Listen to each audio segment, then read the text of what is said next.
Hi, it's Jack from Westmach Engineering. I hope you've all had a fantastic Easter break. During the Easter break, we ended up getting a breakdown, an emergency breakdown. Our client, who's got numerous manufacturing machines, came in and said, Jack, this hub's failed on the back. It's not holding on to the motor. It's just not driving. He said they've contacted the manufacturer. It's going to be 6 to 8 weeks to get a replacement part. So we looked at it, we wondered if we could fix it. It's not repairable.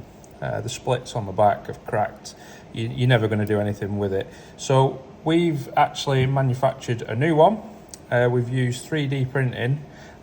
We've basically drawn the gears from this one. We've actually drawn and designed a match. We've made an aluminium hub that is considerably stronger than this type of plastic, just because we want to give them some longevity, and we did that in 3.5 hours. If you're in a real bind and you're in a pinch, give Westmach a call and I'm sure we can assist you with any sort of project, anything weird and wonderful. That's what we do.